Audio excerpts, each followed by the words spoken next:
Hello everyone, myself Reema Gupta. Welcome to Reema coaching classes. हम पढ़ रहे थे the fundamental unit of life, that is cell. जो हमारी लास्ट वीडियो थी उसमें हमने पढ़ा था एंडोप्लाज्मिक रेटिकुलम, जिसे हम ईआर भी कहते हैं। और आज हम स्टार्ट करेंगे Golgi apparatus.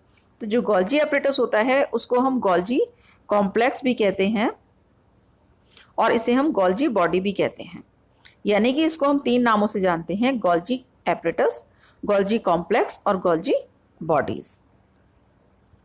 The Golgi apparatus first described by Camillo Golgi. एक साइंटिस्ट हुए थे कैमिलो गोल्जी, उन्होंने इसको क्या किया था? डिस्कवर किया था, डेस्क्राइब किया था। सबसे पहली बार किसने डिस्कवर किया? Camillo Golgi. Consist of a system of membrane bound vesicles. ये कैसी होती है? वेसिकल्स की शेप में होती है। और कैसी होती है? Membrane bound. ये वेसिकल्स जो होते हैं वो मेम्ब्रेन बाउंड होते हैं, मेम्ब्रेन से कवर होते हैं। Arranged approximately parallel to each other in stacks called cistern.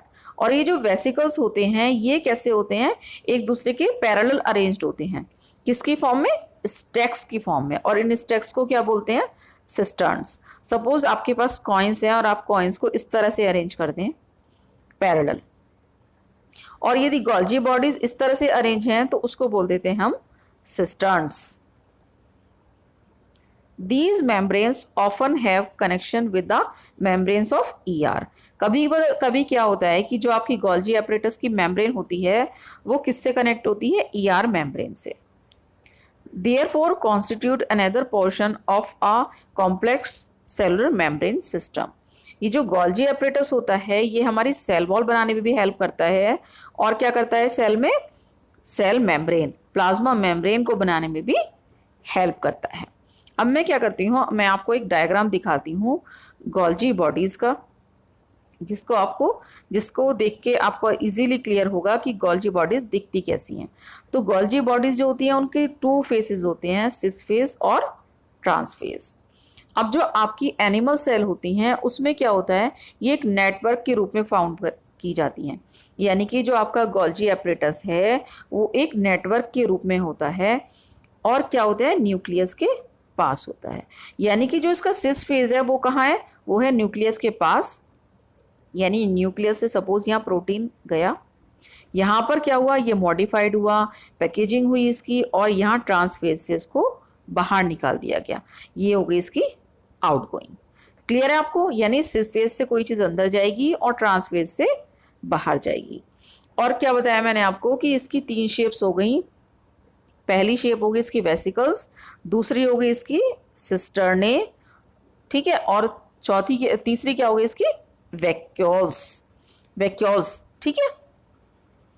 अब जो आपका ये जो गोल्जी एपरेटस है, ये गोल्जी एपरेटस ये आपके प्रोकैरियोट्स में नहीं पाया जाता, सिर्फ यूकैरियोटिक सेल्स में ही पाया जाता है। और यूकैरियोटिक सेल में भी कुछ सेल्स होती हैं जिनमें ये नहीं पाया जाता, जैसे कि मैमल्स की जो आरबीसीज होती हैं उसमें ये नहीं पाया जाता।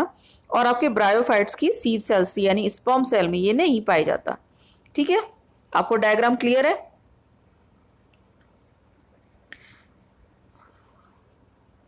The material synthesized near the ER is packaged and dispatched to various target inside and outside the cell through the Golgi apparatus। अब जो भी मटेरियल ईआर के आसपास यानी एंडोप्लाज्मिक रेटिकुलम के आसपास सिंथेसाइज होता है उसका काम, उसको पैकेज करने का काम कौन करता है? Golgi bodies. और डिस्पैच कहाँ करता है? वेरियस टारगेट्स, यानी कि सेल के अंदर और बाहर जहां भी नीड होती है उस मटेरियल की, उसको गोल्जी एपरेटस के थ्रू भेज दिया जाता है। Its function include the storage, modification and packaging of products in vesicles. और इसका मेन फंक्शन क्या होता है?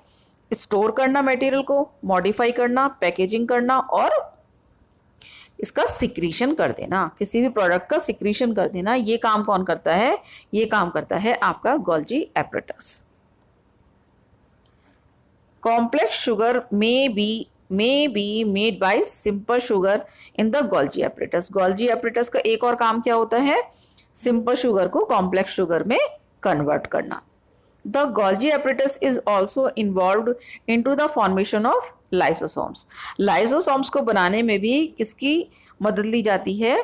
वो ली जाती है गोल्जी एपरेटस की। यानी कि आपके सेल में लाइसोसोम्स को बनाने में कौन हेल्प करता है? वो करता है आपका गोल्जी एपरेटस। अब ये जो गोल्जी एपरेटस के मैंने फंक्शन आपको बताए, वो मैं आपको एक डायग्राम के थ्रू और अच्छी तरह क्लियर करती हूँ।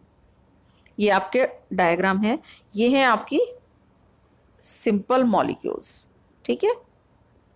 ये सिंपल मॉलिक्यूल हैं, ये कहाँ चले गए? ये चले गए आपके गोल्जी बॉडीज में। गोल्जी बॉडीज में क्या हुआ जाने के बाद? इन यहाँ पर स्टोर हुए, इनकी पैकेजिंग हुई, और क्या हुआ? इनको बाहर सिक्रीट कर दिया गया। किसमें सिक्रेट कर दिया गया? साइटोप्लाज्म में। लेकिन यहाँ ये सिंपल मॉलिक्यूल थे, और ये गोल्जी बॉडीज से निकलने के बाद क्या बन गए? Complex molecules. ये सिंपल थे और ये हो गए कॉम्प्लेक्स। ये कॉम्प्लेक्स बनाने का काम किसने किया? ये काम किया गोल्जी बॉडीज ने। अब क्या है कि जब ये कॉम्प्लेक्स हो गए हैं तो ये बिग हो गए हैं, ठीक है। बिग होने के बाद या तो क्या है, ये साइटोप्लाज्म के अंदर ऐसे फ्रीली फ्लोट करते रहेंगे, और सेल के अंदर जब भी इनकी नीड होगी तब ये यूज कर लिए जाएंगे, ठीक है। मटेरियल जो है ये भी, यदि सेल के बाहर इनकी नीड है तो क्या करेंगे? सेल मेम्ब्रेन के थ्रू ये बाहर चले जाएंगे ये मॉलिक्यूल। क्लियर है आपको? सेल मॉलिक्यूल जो है सेल मेम्ब्रेन के थ्रू बाहर चले जाएंगे। तो आपको डायग्राम क्लियर है ये?